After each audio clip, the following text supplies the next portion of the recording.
नमस्कार, मैं हूं आलोक जोशी और आप देख रहे हैं बिज़ अड्डा। और बिज़ अड्डा में आज सवाल भारत के बाज़ार पर। भारत के बाज़ार पर सवाल इसलिए उठ रहा है कि कल कहा जा रहा था कि बड़ा झटका लग गया है जी। अमेरिका ने जो फेड ने अपना स्टैंड स्ट्रॉन्ग किया है, कड़ा किया है, उससे भारत में निवेशक डर गए हैं। भारत से पैसा निकलने की आशंका हो गई है। फिर बाज़ार अचानक दोबारा बाहर दिखा रहा है। यहाँ गौतम अडानी दुनिया के तीसरे नंबर के अमीर हो गए हैं, इसी बाज़ार की तेज़ी की पीठ पे सवार होकर आप कह सकते हैं। उनकी जो पिछले 1.5 साल में 2 साल में बहुत तेज़ी से अपनी उनकी वेल्थ बढ़ी है, उनकी हैसियत बढ़ी है, उसके पीछे एक बड़ी कहानी भारत का बाज़ार है। ये ध्यान रखना चाहिए। ऐसा नहीं है कि उनके किसी रियल एस्टेट की दाम बढ़ गया, किसी और, उनके शेयरों की कीमत इस तेज़ी से बढ़ी है और उसकी वजह से भारत के इंडेक्स भी बढ़े हैं, बाज़ार भी बढ़ा है। तो ये एक तरह से तू मेरी पीठ खुजा मैं तेरी पीठ खुजा वाली कहानी है। लेकिन आज स्टेट बैंक ऑफ इंडिया की एक रिसर्च रिपोर्ट आई है और स्टेट बैंक ऑफ इंडिया की रिसर्च विंग ये कहती है कि इस वक्त इंडिया टीना फैक्टर एंजॉय कर रहा है। टीना आपने और बहुत जगह सुना होगा। टीना हम पॉलिटिक्स में सुनते हैं। कहते हैं जब मोदी जी चुनाव लड़ रहे थे कहा जाता था कि देयर इज़ नो ऑल्टरनेटिव, यानी इनके सामने कौन है। तो इस वक्त एसबीआई की रिसर्च विंग का कहना है कि भारत का बाज़ार दुनिया के शेयर बाज़ारों में बिल्कुल टीना स्थिति में आ गया है। कल ही मिंट अखबार ने एक रिपोर्ट छापी जिसमें इमर्जिंग मार्केट्स में सबसे अच्छी कई पैरामीटर्स पे उन्होंने असेसमेंट किया है। बेस्ट परफॉर्मेंस दिखा रहा है भारत का बाज़ार।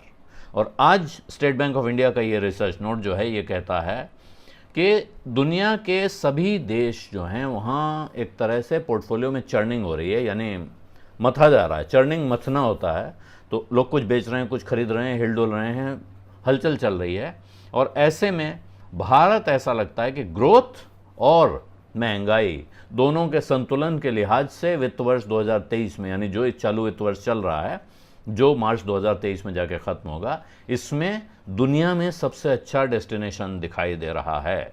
और इसी की वजह से इधर रिजर्व बैंक ऑफ इंडिया का वो मानना है कि महंगाई पीक हो चुकी है और रिटेल प्राइस उसके बाद देखिए 2 महीने जो अप्रैल में उनका कहना है पीक हो गई थी, यानी महंगाई अपने चरम पर पहुंच चुकी थी, वहां से नीचे जाना है उसको।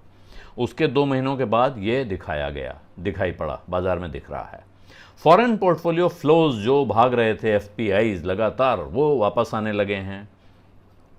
7 अरब डॉलर से ज़्यादा की नेट बाइंग भारत के बाजार में हो चुकी है। और कॉर्पोरेट अर्निंग्स जो हैं, जबकि सबसे खतरनाक कच्चे माल के दाम में सबसे खतरनाक तेज़ी आ चुकी थी, उसके बाद भी जो कॉर्पोरेट अर्निंग्स हैं वो उनमें कोई ऐसा लग रहा है जैसे कोई असर नहीं है। कोई कंपनियों में डाउनग्रेड दिखाई नहीं दे रहे हैं।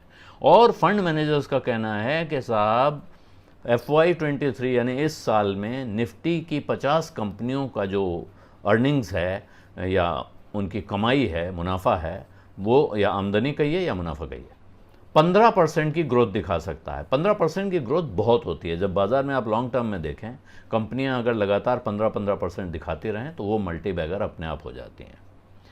तो ऐसी दशा में उनका कहना है कि अब इस स्थिति में दुनिया में कोई और जगह दिख नहीं रही है।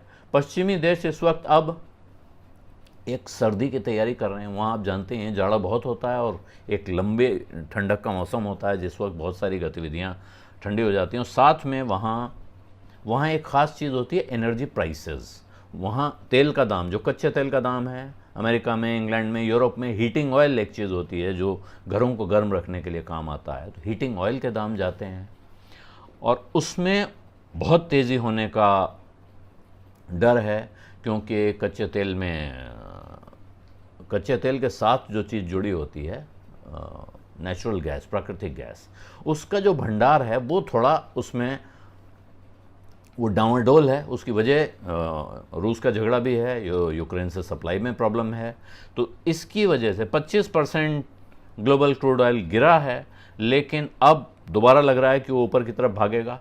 ये भारत के लिए गंभीर चिंता की बात हो सकती है। और जो सऊदी अरब, जिसको ऑयल कार्टेल का लीडर माना जाता है, उसके साथ जो ओपेक और उसके साथ में ओपेक प्लस पूरा जो एक संगठन जैसा है, जो कार्टेल कहेंगे उसको बहुत अच्छी बात है, उसको कार्टेल कहना कोई बुरी बात नहीं होगी। वो कार्टेल अब दाम बढ़ाने की कोशिश करेगा, सप्लाई कंट्रोल करने की कोशिश करेगा। तो ये एक चिंता का विषय भारत के लिए ज़रूर हो सकता है, लेकिन भारत ने अभी तक देखें तो उसने मार्केट पैरिटी की तरफ, जो हमारे यहाँ ख़ासतौर पे पेट्रोल डीजल के दाम हैं उनको नहीं पहुँचाया है, ये इनका कहना है। लेकिन इसके साथ ये ध्यान दीजिए कि भारत में डिमांड लगातार हो रही है कि पेट्रोल डीजल का दाम और कम होना चाहिए। फिर भी अगर जाड़े में सब तरफ दाम बढ़ता है तो हो सकता है कि भारत में भी फ्यूल प्राइस बढ़े और इन्फ्लेशन का डर फिर से बढ़ जाए। ये एक दूसरा नोट है जो कोटक इंस्टीट्यूशनल इक्विटीज़ का आया है, वहाँ ये आशंका जताई जा रही है। लेकिन जो स्टेट बैंक ऑफ इंडिया कह रहा है, स्टेट बैंक ऑफ इंडिया की रिसर्च रिपोर्ट कह रही है, वो यही है कि सारे इफ एंड बट जोड़ लीजिए, सारी तकलीफ़ें जोड़ लीजिए, इसके बावजूद भारत का बाज़ार इस वक्त टीना स्थिति को एंजॉय कर रहा है और इसलिए विदेशियों को थक हार के यहीं आना है और कहीं उनके लिए जाने का रास्ता बचता नहीं है। लगाएंगे, ऐसा नहीं है कि सारा पैसा लेके यहाँ आ जाएंगे, लेकिन इस वक्त भारत को इग्नोर करना उनके लिए संभव नहीं है। और अगर ये स्थिति है तो भारत इस टीना फैक्टर को एंजॉय करेगा।